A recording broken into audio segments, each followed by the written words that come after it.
Hi எல்லாருக்கும் வணக்கம். இது நம்ம ஏகேஎன் ஸ்டுடியோ. இன்னைக்கு நம்ம மாரீசன் படத்தோட ட்ரெய்லர் வந்திருக்கு. மாரீசன் படத்தோட டீசர் வந்திருக்கு.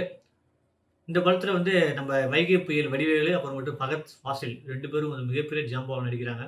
மாமனுக்கு அடுத்தது இவங்க ஒரு கூட்டணி படமா வருது. இந்த படத்தோட director Sudarshan Shankar. Music director என் தலைவன் யுவன் சங்கர் ராஜா. என்னம்மா பாட்டு போட்டிருக்க போறான்னு தெரியல. என்னம்மா இதுல பிஜிஎம் போட்டிருக்க போறான்னு தெரியல. மாமன்னன் ஒரு ஒரு என்ன சொல்றது ஒரு எப்பிக்கான ஒரு படம் 2 பேருக்கும். ரத்னவேல் அப்புறம் மாமன்னன் சொல்லிட்டு 2 கேரக்டர் கென்மார்க் நிக்கும் மாமன்னன் படத்துல. ஃபென்டாபிளஸ் ஒர்க்கா 2 பேருக்கு இருந்தது. அந்த கெமிஸ்ட்ரி நல்லா இருந்தது 2 பேருக்கும். டேய் வேணாம்டா தப்புடாங்கிறதெல்லாம் செமையா இருக்கும். சி 2 பேர் கேரக்டருமே நல்லா இருக்கும் அந்த படத்துல. அதே ஒரு கான்செப்ட் மாதிரி இந்த படம் இருக்க போகுதா? இல்ல ஒரு டிஃபரண்டான ஒரு கான்செப்ட்ல இருக்க போகுதான்னு தெரியல. டீசர் பார்த்துட்டு பேசுவோமா? ஓகே வாங்க டீசரா பார்த்துக்கலாம்.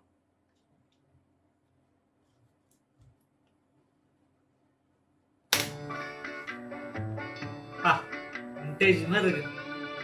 Super good films. ரொம்ப பழைய ஃபிலிம்ஸ் இது.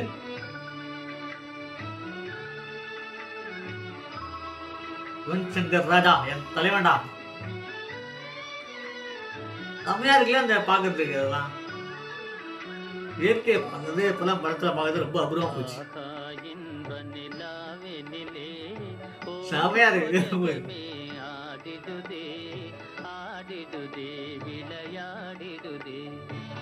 பழைய பாட்டு ஃபுல்லா ஓடுது.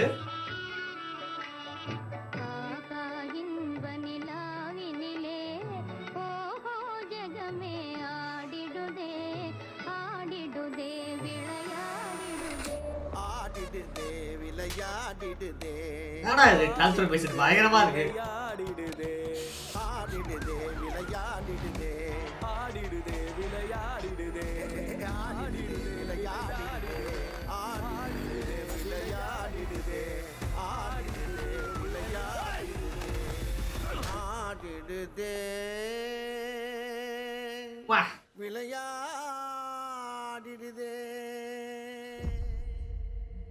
வாய்ஸ்ரா தலைவனுக்கு ஹரிஸ் நல்லா இருக்குல்ல. இவங்க 2 பேரும் கிளாஸ் பார்க்க நல்லா இருக்கு. என்ன சொல்றது எனக்கு இந்த படத்தோட ட்ரீச்சர் பார்க்கறப்ப எனக்கு என்ன ஃபீல் கொடுக்குது அப்படின்னு இன்னொரு மெய்யழகன் மாதிரி இந்த படம் எனக்கு தெரிஞ்சு இருக்க போகுதுன்னு நினைக்கிறேன். அது ஒரு நைட்டோட முடிஞ்சது மெய்யழகன். ஆனா இது தொடர்ச்சியா ஒரு ஒரு அந்த ஒரு பிரச்சனை நடக்குது. 2 பேரும் ஒண்ணா இருக்க போறாங்க. சரி அங்க ஒரு பிரச்சனை நடக்க போது அந்த 2 பேரும் அந்த பிரச்சனை எப்படி அணுகுறாங்க, அவங்க எப்படி அந்த 2 பேரும் வெளில வராங்க அதுலேருந்து அப்படி இருக்க மாதிரி எனக்கு இந்த படம் தோணுது. என்ன சொல்றது நல்லா இருக்கு. ஒரு நாள் கழிச்சு ஒரு என்ன சொல்றது அந்த 2 பேர் இவருக்கு வச்சு படம் ரொம்ப பிடிக்கும். எனக்கு பிடிக்கும், ரொம்ப பிடிக்கும் அந்த மாதிரி. ஏன்னா அதுல என்ன சொல்ல வருமா ஈஸியா சொல்லலாம்.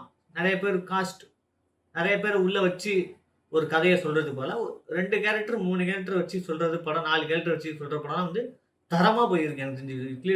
எடுத்துக்காட்டு டூரிஸ்ட், மெய்யழகன், அன்பே சிவம் போட்டு என்ன வேணா சொல்லலாம். அதிக காஸ்ட் வச்சு படம் பண்றதை விட இந்த மாதிரி ஒரு தரமான ஒரு சம்பவம் பண்ணாலே போதுமானதா இருக்கும் எனக்கு பொறுத்த வரைக்கும். மாரீசன் பகத் பாசில் என்னமா நடிக்கிறான், வேற லெவல் நடிக்கிறான் பார்த்தாலே. அவரு அங்க பொழந்து கட்டிட்டு இருக்காரு, இங்கேயும் செம்மையா நடிக்கிறாரு. வைகை புயல் வடிவேலு ஒரு ஒரு வலி உள்ள கேரக்டரா மாமன்னனை பார்த்தேன். இதுல பார்க்கவும் அப்படிதான் தோணுது. எனக்கு தெரிஞ்சு ஃபகத் ஃபாசில் இந்த படத்துல காமெடி பண்ற மாதிரி பண்ணலாம் அப்படிங்கிற மாதிரி தோணுது எனக்கு. ஏன்னா வேட்டையால பேட்ரிக் ஒரு கேரக்டர் செம ஒரு இம்பாக்ட் பண்ணார்ல அந்த கேரக்டர். அந்த மாதிரி இந்த படத்துல இவர் ஒரு இம்பாக்ட் கொடுக்கலாமோ அப்படிங்கிற மாதிரி தோணுற மாதிரி இருக்கு. நல்லா இருக்கு பார்க்கறதுக்கு. என்ன சொல்றது நல்லா இருக்கு. படம் வரட்டும். படத்தை பத்தி நம்ம நிறைய பேசலாம். வீடியோ பார்க்குற நீங்க சப்ஸ்கிரைபர்ஸ் பண்ணிட்டு வீடியோ பாருங்க. ஏன்னா ரொம்ப வியூஸே போக மாட்டுது, ஒன்றும் மாட்டேங்குது. நானும் ஏதோ போடுறேன், ஏதாவது பார்த்து பண்ணு. தொடர்ந்து என்னை ஃபாலோ பண்ணி வச்சுங்க. தொடர்ந்து நான் வீடியோ போட்டே இருக்கேன். நீங்கள் என்ன கேட்குறீங்க அதையும் கமெண்ட்டில் பண்ணுங்கள். நான் அதையும் உங்களுக்கு வீடியோவாக போடுறேன். நன்றி வணக்கம். இது நம்ம ஏகேஎன் ஸ்டுடியோ. தேங்க்யூ.